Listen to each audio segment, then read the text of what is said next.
There's always a witness, and we can't confirm the testimony, information that we can't find strict evidence for. There's always a door closed. There's always an underground facility that we can't gain access to. Well, of course there is, because it's all top secret. All the names that we've investigated here, Debus, Oberth, Von Braun, they all went to work for NASA in the United States. Pat makes a good point. At the end of it, what did the Germans do? They gave the secrets up and the secrets came to the United States. It's a matter of recorded fact that after the end of the war, hundreds of Nazi rocket scientists found their way into the United States. For us to track the trail of Nazi UFOs, we have to follow the lead of these Nazi scientists.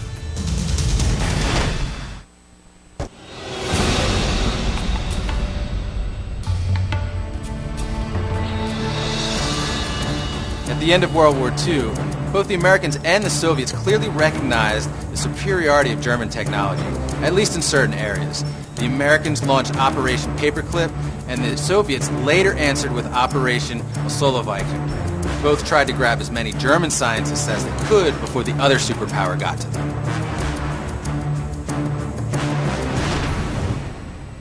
We're in Huntsville, Alabama to find out more about Operation Paperclip and its legacy for the American space program and Nazi UFOs.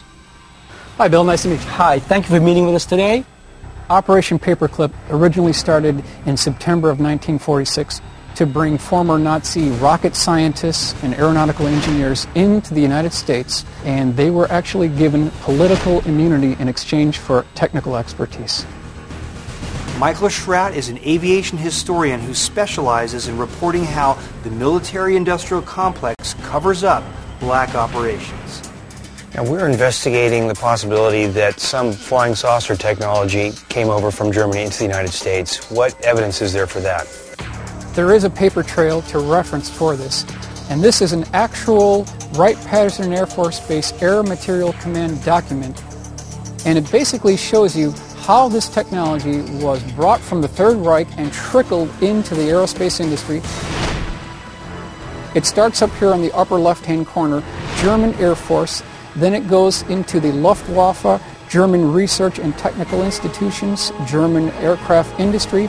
That flows then to the Air Documents Division, or T2, at Wright-Patterson Air Force Base. And then that gets filtered down to the U.S. Air Force, U.S. Navy, U.S. Army, American industry, and universities. T2 was the Air Technical Intelligence Division of the United States military.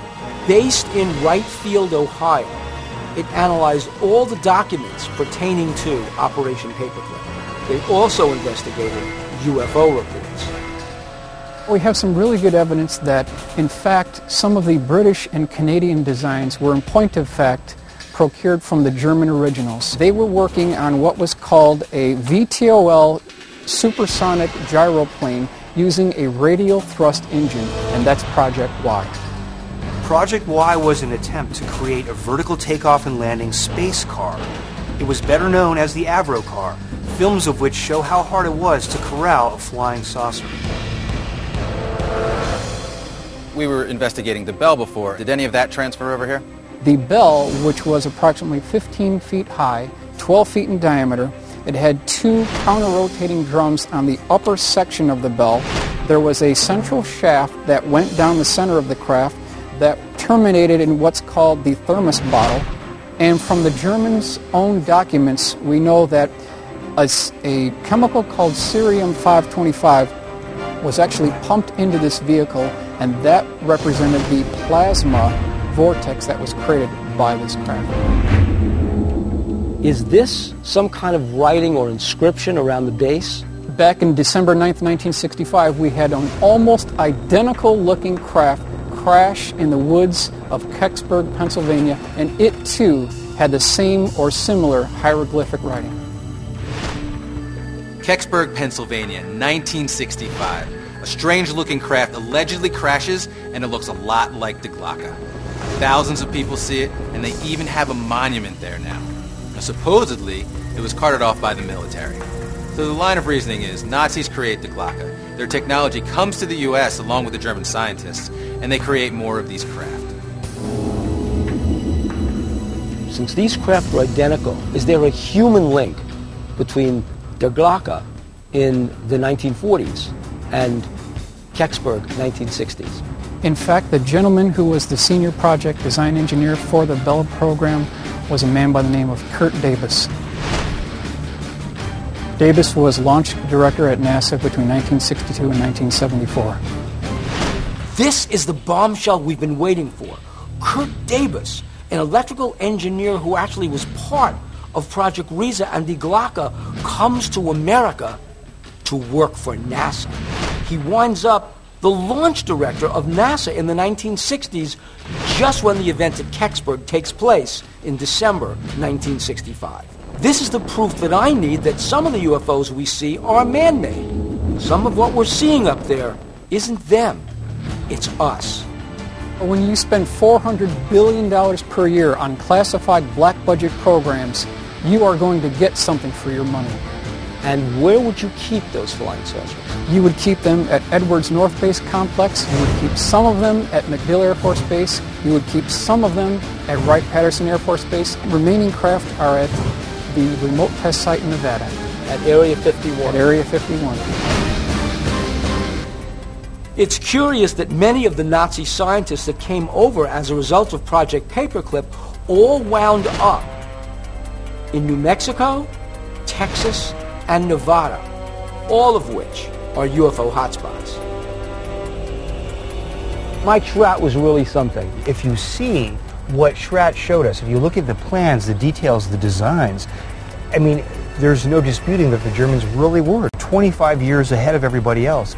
Were the Germans actually contemplating putting manned craft in outer space?